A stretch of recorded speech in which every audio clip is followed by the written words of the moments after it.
Hey my lovelies paratha, आज कैसे हैं आप लोग। आई होप आप सभी अच्छे होंगे, स्वस्थ होंगे, मेरे स्टोरी लाइन को एंजॉय कर रहे होंगे। तो जो कोई भी मेरे चैनल पर न्यू आ रहा है, प्लीज़ मेरे चैनल को लाइक शेयर सब्सक्राइब करना मत भूलिएगा। और अगर आप लोगों को मेरे स्टोरी लाइन उसके प्लॉट्स पसंद आते हैं तो प्लीज़ मुझे कमेंट्स ज़रूर करना और मेरे चैनल को सब्सक्राइब ज़रूर करना, ठीक है ना। तो जैसा कि हमने लास्ट पार्ट में देखा था कि जो हमारा विंग था वो सोना लेने के लिए आया हुआ था। जैसे वो सोना लेता है, उसके कमरे में एक और शख्स की एंट्री होती है जिसने क्रंकी बाल बनाए हुए थे और उसने कमर में टाल रैप किया हुआ था। विंग तो उसको देखते ही रह गया था क्योंकि उसकी शक्ल हूबहू उस टकले मॉन्क से मिल रही थी। और वांग जी, कि वो वांग जी की तरह मिल रही थी। विंग बस उसको देख रहा था। वो शख्स उसके बगल में आके बैठता है। उस कमरे में वो जो कि हीटअप उतना ज़्यादा उसने बढ़ा दिया हुआ था जिस वजह से उसका मन ना औलबला रहा था और उसके चक्कर में वो सीधे बेहोश होता है और सीधे उस शख्स के हाथों के ऊपर जाके सीधे धड़ाम से गिर जाता है। वो शख्स विंग के देखता है, उसके बालों को ठीक करता है, देन अपने दोनों हाथों को दोनों ऊपर के जो सिटिंग एरिया वाले जगह रहते हैं ना वहाँ पे रख देता है। कुछ टाइम बाद जब विंग धड़फड़ा के उठता है तो देखता है कि एक लेडी वहाँ पे उसको देख के मुस्कुराई जा रही है। एंड देन वो अपने आप को देखता है तो उसका टॉवल ठीक ठाक हालत में था, रैप था। एंड देन वो एक सोफा पे था। वो कहता मैं यहाँ क्या कर रहा हूँ।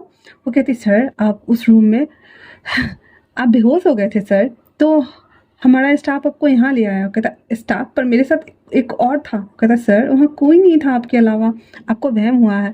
विंग कहता बहम गया तेल लेने। इतना बोल कर वो जल्दी जल्दी अपने कपड़ों को चेंज करने के लिए चेंजिंग रूम में आता। कहता नहीं मैंने उसे देखा, मैंने उसे देखा। वो मेरा टकला मॉन्क, कि वो मॉन्क उसके बाल थे, नहीं वो मॉन्क नहीं था, उसके जैसा था वो। इतना बोल करके विंग बाहर आता है, पूरा छान मारता है, कहीं पे उसे कुछ भी नहीं मिलता है। उसे पता था कि एंजिंग टेम्पल जहाँ पे वो लोग शाओलिन की शिक्षा के लिए गए हैं। विंग कार ड्राइव करता हुआ डायरेक्ट टेम्पल आता है। वहाँ पे ना किसी के वार्षिका समारोह हो रहा था। वहाँ पे वो आता है और ढूंढना शुरू करता है हर जगह, उसे कहीं पे भी नहीं मिल रहा था। अचानक से वो एक शख्स से जो कि फूल के बहुत बड़ा, और वो जिसका समारोह हो रहा था वो गैंगस्टर थे। अब देखो विंग क्या गड़बड़ करता है। अब वो भागते भागते सब जगह ढूंढ चुका था तो एक टेम्पल में आता है जहाँ पे ये संपन्न हो रहा था ये समारोह। तो विंग भी वहाँ पे आता है दौड़ते दौड़ते, और वो जो गैंगस्टर था ना वो छोटा था। तो वो ऐसे ना अचानक से टक्कर लगने की वजह से ना तो उसके हाथ में जो फूल था ना वो पूरा खुल गया था। एंड देन हवा में फ्लाई हो रहा था और विंग सीधे गिरते गिरते एक मॉन्क के ऊपर जाके गिरा था और उसको अनजाने में किस कर दिया था। विंग ने तो पहले आंखें बंद कर दी और वो जो हमारा छोटा सा जो डॉन था ना वो छोटा डॉन दूसरे किनारे फिक गया था और उस बेचारे के सर पे आगे में चोट लग गई थी और कुबर निकल गया था। और जो कुबर निकल गया था वो बैठा हुआ था कनवाई हुई आंख से, टांग पसारे हाथ पसारे उन दोनों को देख रहा था जो कि विंग ने उसको किस किया हुआ था। विंग को लगता है कि जैसे कि उसके लिप्स ना किसी मुलायम मुलायम चीज से टच हो रहे हैं, तो वो अपनी आंखें खोलता है तो नीचे देख कर शौक और उठते हुए कहता है मेरा टकला मॉन्क। फिर वो कहता कि ये ये यहाँ क्या कर रहा है। फिर उसे याद आता है हाँ वो तो इसे ही ढूंढने आया है ना। फिर वो उठ के बैठ जाता है, पीछे देखता है जहाँ पे सभी लोग गन निकाल चुके थे और वो छोटा सा जो डॉन था ना वो विंग को ही ढूंढ रहा होता है। तो वो कहता है अब मैंने क्या गड़बड़ कर दी। और इतना बोल करके वो देखता है जहाँ पे एक छोटा सा बच्चा चल के आ रहा था। वो कहता है तुमने मुझे धक्का क्यों मारा। विंग कहता है हाँ। तो कहता मैंने बोला तुमने मुझे धक्का क्यों मारा। कहता तोतला। कहता बच्चा देखो मैंने तुम्हें धक्का नहीं मारा। अब वो जो छोटा डॉन था वो पैर पसारते हुए कहता है मैं बता नहीं हूँ, मैं बता नहीं हूँ, मैं तोता डॉन हूँ। तो विंग कहता क्या हो। कहता मैं तोता डॉन हूँ। तो विंग कहता हाँ क्या हो।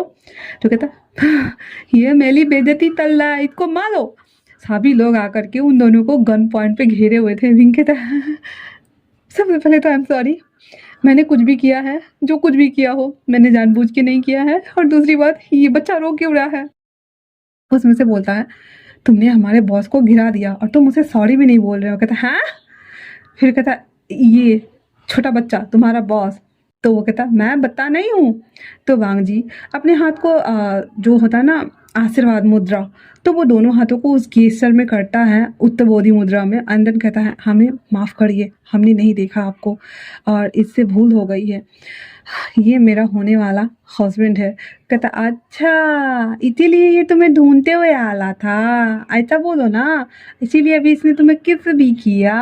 कोई ना ये तुम्हारा हस्बैंड है इसलिए मैं छोड़ रहा हूँ, वरना मैं इसको उड़ा देता और तुम्हारे तो तोते उड़ जाते हैं। तो विंग कहता क्या उड़ जाते। कहता कुछ नहीं। तो वांग जी उसके आगे हाथ रख देता है, कह मतलब आगे सिर्फ हाथ रखा हुआ था और ऐसे कन्हुआई हुई आंख से देख रहा था, मैंने चुप हो जाओ अब। विंग चुप हो जाता है। उसके बाद वो लोग फिर खड़ा हो गए थे और विंग वहाँ पे ऐसे बैठा हुआ था। तो वांग जी उसको कहता है मेरे साथ आओ। विंग कहता है क्या क्या? तो वांग जी दोबारा से कहता है मैंने कहा मेरे साथ आओ। फिर वो जो छोटा सा बैठने वाला आसन होता है ना, उस पर पैर रख देता है वांग जी और बुद्धाज मंत्र चैंट करना स्टार्ट करता है। अब विंग को समझ नहीं आ रहा था कि वो क्या करे। वो भी उस पोस्टर में बैठा हुआ था और अपने दोनों पैरों के ऊपर हाथ रखा हुआ था। देखते देखते वो जो कार्यक्रम था वो वांग जी ने उसे संपन्न करा दिया हुआ था। उसके बाद वो सभी लोगों को बोल देता है कि ये कार्यक्रम खत्म हो गया है, आप लोग चाहे तो यहाँ रह सकते हैं, नहीं तो जा सकते हैं। उसके बाद वांग जी उन लोगों से जो दान दक्षिणा जो मिलना था वो ले लेता है एंड देन वहाँ से वो जाने लगता है। तो विंग भी उसके पीछे आता है अपने सूट को पहनते हुए, कहता है सुनो तो ओ मॉन्क जी, o hello mister monk, hello hello, ऐसे करते हुए आ रहा था और वांग जी चुपचाप आगे चले जा रहा था। विंग बहुत ज़्यादा लिटरली इरिटेट हो चुका था क्योंकि जब से ये इससे मिला है, आई मीन कि जब से उसने विंचाओ का कांड किया है, तब से इसके जीवन की ना ग्रह दशा उल्टी पुल्टी चल रही थी। फिर वो उसके आगे आ जाता है और उसके पीछे पीछे मतलब बैक बैक से चलते हुए कहता है मैंने आपको देखा, आप सोना लेने के लिए गए हुए थे ना। वांग जी कुछ भी नहीं बोल रहा था। और फिर आप वहाँ गए थे तो आपके सर पे बाल था और जब मैं आपसे बात करने वाला था तो मैं बेहोश हो गया। फिर जब मुझे होश आया तो मैं बाहर सोफा पे था। क्या आप मुझे वहाँ उठा के लेके आए थे? आप मुझे बताएंगे कि आपकी डुअल पर्सनालिटी है, मतलब एक तरफ तो आप मॉन्क की शिक्षा ले रहे हैं और दूसरी तरफ आप बाहर बाल उगा कर घूम रहे हैं। आप इतनी जल्दी बालों को उगा कैसे लेते हैं? वांग जी बस कुछ भी नहीं बोल रहा था और चुपचाप चल रहा था। तभी विंग जो कि उल्टा उल्टा चल रहा था, वो उसका एक ना जैसे होता है ना पानी बहाने के लिए नाला बना रहता है ना, उसके ऊपर लोहा का डाला रहता है ना, ऐसे क्या बोलते हैं उसको मुझे नहीं पता, जिस सड़क पे गड्ढा रहता है और नीचे जो पाइपलाइन रहता है उसके ऊपर ढक्कन रहता है ना, ऐसे ऐसे था। तो उसी पे विंग का पैर फंसता है और वो सीधे गिरने वाला होता है। तो वांग जी उसके हैंड को पकड़ता है और विंग का एक पैर हवा में, एक पैर नीचे, एक हाथ नीचे और एक हाथ वांग जी ने पकड़ा हुआ था, ऐसे वाले पोजीशन में वो था। और विंग बहुत गहरी गहरी सांसें ले रहा था। फिर वांग जी विंग को ऐसे स्टाइल में घुमाते हुए उसे शाहरुख खान वाले स्टाइल में उसे अपने करीब कर लेता है, जिससे कि विंग का एक हाथ वांग जी के चेस्ट पे और उसका जो सर था वो वांग जी के सीने पे और उसका पैर था वो वांग जी के कमर पे था। और वांग जी उसे देखकर एक डबल स्माइल करता है एंड देन फिर नॉर्मल हो जाता है। विंग अपनी आइज़ को ओपन करता है, तब तक वांग जी नॉर्मल हो चुका था। और फिर वो कहता है थैंक यू मुझे बचाने के लिए। और अपने मन में कहता है मेरे साथ ये क्या गड़बड़ हो रहा है, क्या क्या हो रहा है मेरे साथ, हे प्रभु मुझे कोई कोई बताएगा क्या हो रहा है मेरे साथ। और ऐसे बोल करके ऐसे परेशान हो रहा था। तो वांग जी कहता है तथास्तु। तो विंग कहता है व्हाट? कहता है जो तुमने कहा तथास्तु। वांग जी की बात सुनकर कहता है व्हाट रविश, तथास्तु व्हाट, मैंने कुछ नहीं कहा। वांग जी कहता है तुम्हारे फेशियल एक्सप्रेशन चेंज हो रहे हैं। और इतना बोलकर वो फिर चलने लगता है। फिर वो एक जगह आ जाता है जहाँ पे वांग जी का कमरा था। वो कमरा बहुत छोटा था, जैसे छोटे छोटे कमरे बने रहते हैं वहाँ पे वो रह जाता है। और उसमें आने के साथ ही वो अपना ऊपर वाला तौलिया हटाता है और वो अभी कुर्ता और नीचे एक लुंगी टाइप में था वो, और वो पहन के एक पैर ऊपर था बेड पे, एक पैर नीचे था और बैठा हुआ था और बोलता है बोलो यहाँ क्यों आए हो? विंग उस कमरों को देखता है एंड देन कहता है आप यहाँ रहते हैं? वांग जी कहता है हाँ मैं यहाँ रहता हूँ, क्या ये अच्छा नहीं है? विंग कहता है तो क्या शादी के बाद मुझे भी यहाँ रहना होगा? तो कहता है नहीं, मेरे लिए दूसरा कमरा बनाया जा रहा है, वो देखो वहाँ सामने। देखता है कि बीच में एक पॉन्ड था, पॉन्ड में बहुत सारी मछलियाँ और फूल थे और उसके सामने एक लकड़ी का कॉटेज बन रहा था। तो वो कहता है तो हम वहाँ रहेंगे लकड़ी के बने घर में? वो कहता है मैं एक मॉन्क हूँ। तो विंग कहता है हाँ तो मैं ये जानना चाहता हूँ कि क्या आपने उस समय आप थे सोना में? वांग जी कहता है नहीं। और फिर उठ के विंग के लिए पानी लाने चला जाता है, जो कि एक पीतल का गिलास था, उसमें पानी भर के लाकर उसे देता और कहता है ये लो पियो। विंग कहता है हाँ शुक्रिया। वो पानी पीता है तो विंग को बहुत अच्छा लगता है, उसका माइंड रिलैक्स हो गया था और वो कहता है ये पानी पीने से ही मेरा मन शांत हो गया। वांग जी कहता है हाँ क्योंकि इस पानी में बुधाज मंत्र चैंट किया हुआ है, इसी वजह से। कहता है ओह। फिर वो रिलैक्स हो जाता है, कहता है आप मुझे बताएंगे कि आप ही थे वो जो मुझे वहाँ लेके आए? वांग जी कहता है नहीं मैं नहीं था, तुमने किसी और को देखा होगा। तो वो कहता है वो आपके जैसा था। वांग जी कहता है एक जैसे बहुत सारे लोग होते हैं। विंग कहता है ओह अच्छा ठीक है फिर मैं चलता हूँ। वांग जी कहता है तुम्हें पता है ना तुम्हें शादी के बाद यहाँ रहना है तो तुम क्यों ना अपना सारा सामान लेकर यहाँ आ जाओ, ताकि तुम मंदिर में कैसे रहा जाता है वो सीख सको। विंग कहता है क्या लगा रखे हो शादी शादी, मुझे नहीं करना आपसे शादी। और इतना बोल करके वो वहाँ से जाने लगता है। वांग जी आता है और उसके हैंड को पकड़े हुए था। विंग कहता है आप क्या है। वांग जी कहता है मैंने कहा ना मुझे तुमसे शादी करनी है। तो विंग कहता है पर आपने कब कहा। तो कहता है मेरे अंकल ने कहा ना, जो यहाँ के प्रधान हैं, उन्होंने कहा ना कि तुम्हें मुझसे शादी करनी है।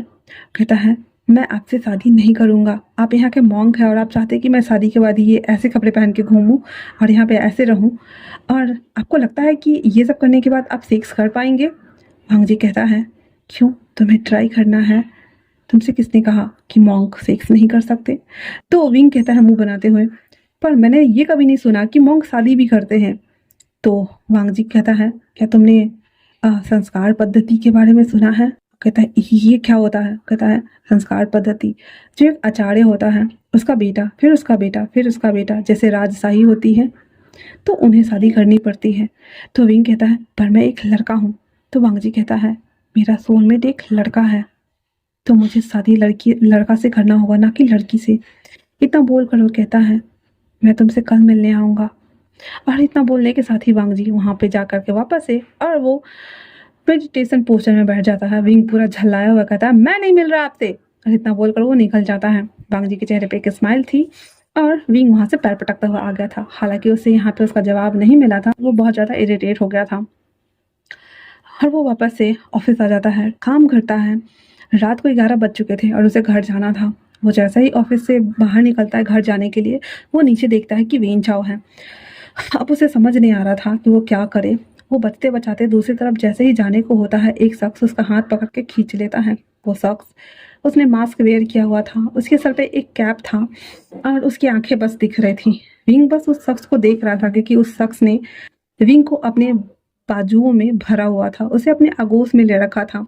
तब तक वेन चाओ अपने सभी बंदों को ऑर्डर देता है कि देखो क्या वो ऊपर है, और उसके सभी बंदे चले गए हुए थे। वहीं पे वो शख्स विंग को देख रहा होता है। विंग को पता नहीं क्यों एक अजीब सा अपनापन लग रहा था, अच्छा लग रहा था उसे, और वो ओनली फॉर उसकी आंखों को ही देख रहा था।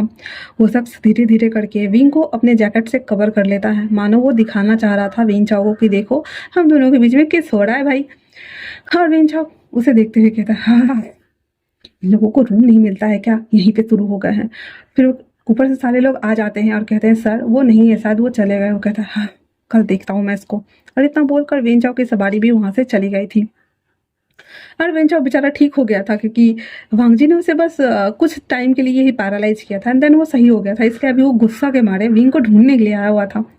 उसके जाने के बाद वो शख्स विंग को देख रहा होता है। विंग को जो कि अजीब सा लग रहा था, वो उसे धक्का दे देता है और इधर उधर देखता है। तब तक वहाँ से वो सभी लोग चले गए हुए थे।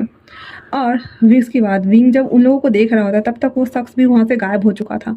जैसे ही विंग उसको देखने के बाद इधर देखता है तो वहाँ पे कुछ भी नहीं था और उसके ऊपर वही जैकेट था। वो कहता है ये कौन था और ये जैकेट छोड़ के क्यों गया। और ये जैकेट से ना बहुत अच्छी स्मेल आ रही होती जिससे विंग को बहुत अच्छा लग रहा था। वो जैकेट पहनकर घर आ जाता है और आने के साथ ही उसके मॉम डैड कहते हैं हम बहुत ज़्यादा डर गए थे विंग, तुम ठीक हो ना। विंग कहता है हाँ मैं ठीक हूँ, पर आप डर क्यों गए थे। तो कहता है वो वेन चाओ वो आया था डाउरी के लिए, लेकिन पता नहीं फिर उसे किसी का कॉल आया, फिर वो चला गया।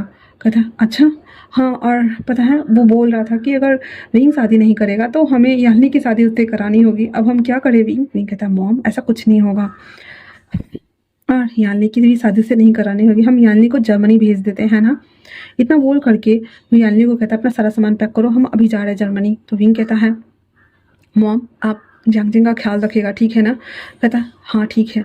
उसके बाद विंग खुद पर्सनली यानी को लेकर के एयरपोर्ट आता है और उसे जर्मनी वाले फ्लाइट में बिठा देता है। 3 बज चुके थे ये सभी चीज़ों को प्रोसीजर को पूरा करते हुए और हमारा विंग बहुत ज़्यादा थका हुआ था। वो फ्लाइट लैंड हो चुकी थी और विंग को नींद आ रहा था क्योंकि वो जानना चाहता था कि उसकी बहन सेफली पहुंची है या नहीं।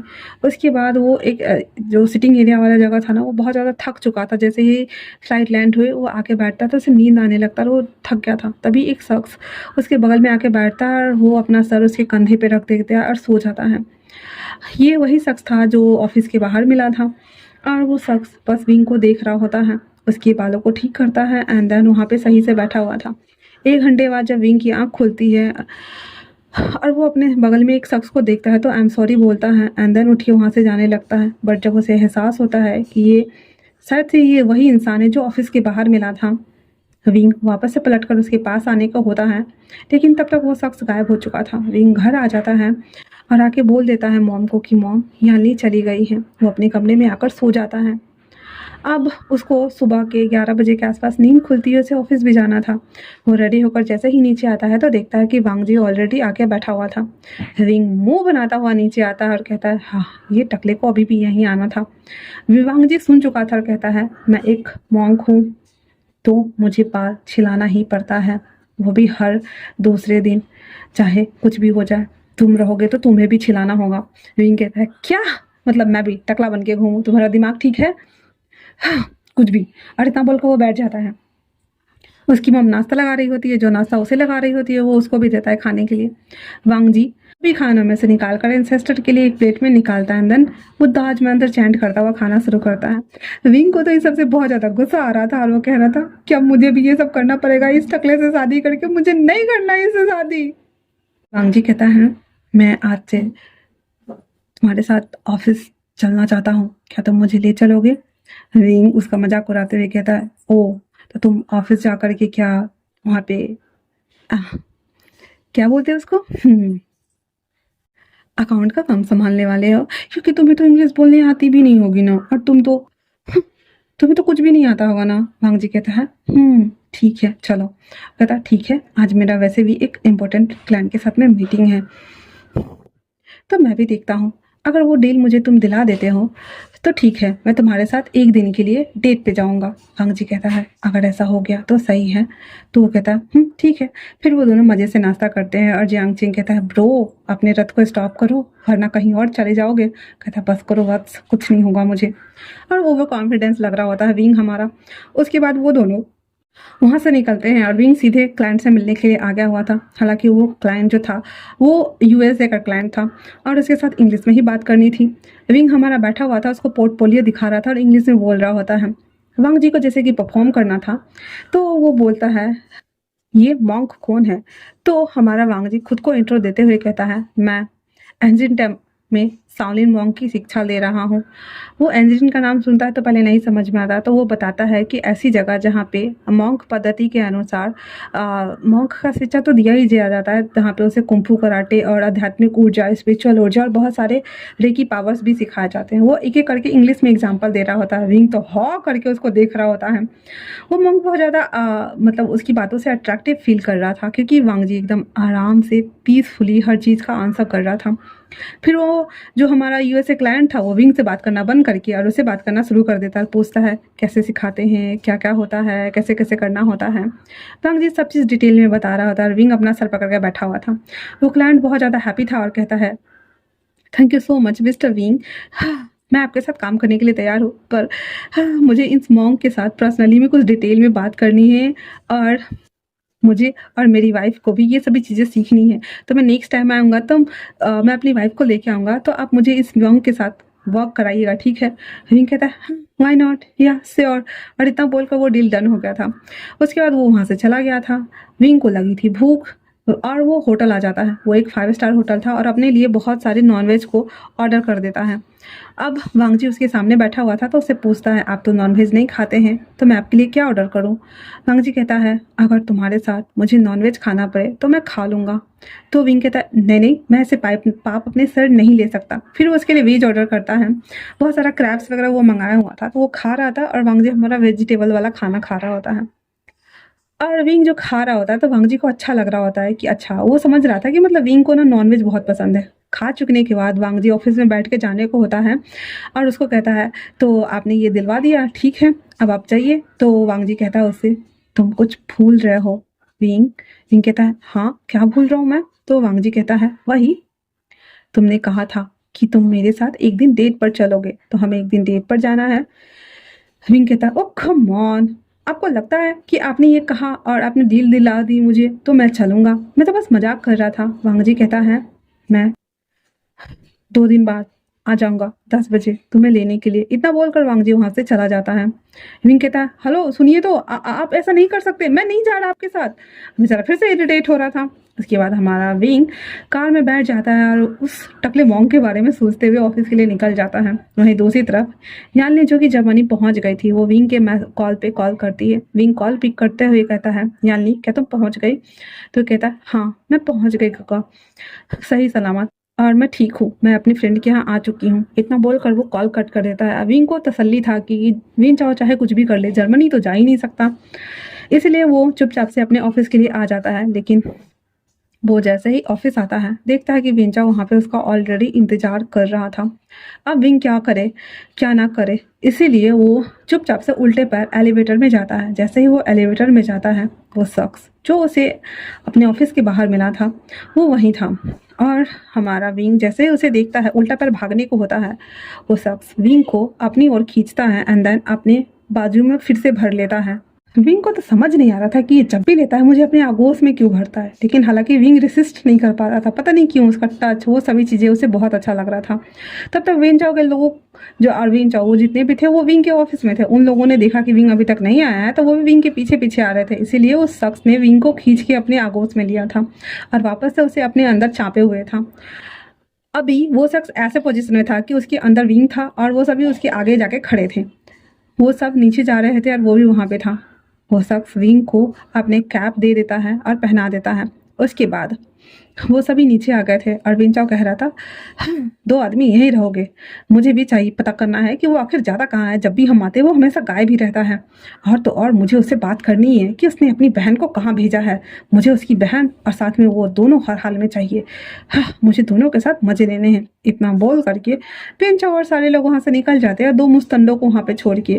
विंग को उस शख्स ने कैप पहना दिया हुआ था, इसी वजह से वो विंग को लेकर के पीछे वाले एरिया में आ जाता है, जहाँ से उसे ऊपर वापस से एलिवेटर में ले जाना था।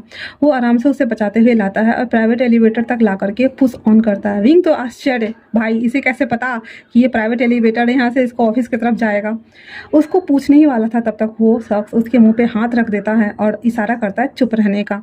इतना बोल करके और वो उस एलिवेटर में उसको अंदर डालता है। वो खुद भी अंदर आता है और उस एलिवेटर को ऑन कर देता है। विंग कहता है कौन हो तुम और ये सब क्यों कर रहे हो? कल रात को मेरी जान बचाई और कल एयरपोर्ट पे भी तुम ही थे ना? वो शख्स बस घूर कर देखता है उसे, कुछ भी नहीं बोलता है। विंग कहता है मुझे तुम्हारा चेहरा देखना है, दिखाओ। इतना बोलकर उसका मास्क खींचने वाला होता है। वो बड़े स्टाइल से विंग को इतना स्मूथली हाथ को मोड़ देता है कि विंग को पता भी नहीं चलता है कि उसके बॉडी पार्ट से उसका हाथ हट गया था एंड देन विंग बेहोश हो चुका था। फिर वो शख्स विंग को गोद में लेता है, एलिवेटर से बाहर निकलता है, उसका ऑफिस खोलता है एंड देन सोफा पर ले जाके लेटा देता है उसे। और उसके बाद उसको बालों को ठीक करते हुए वहाँ से उस ऑफिस के जो विंग के जो ऑफिस का डेस्क था उसके नीचे एक माइक को सेट करता है और सेट करने के साथ ही वहाँ से वो निकल जाता है। तो आज के लिए इतना ही। कैसा लगा आप लोगों को ये second part my monk husband का? ज़रूर मुझे कमेंट करके बताइएगा। तब तक के लिए थैंक्स फॉर वॉचिंग।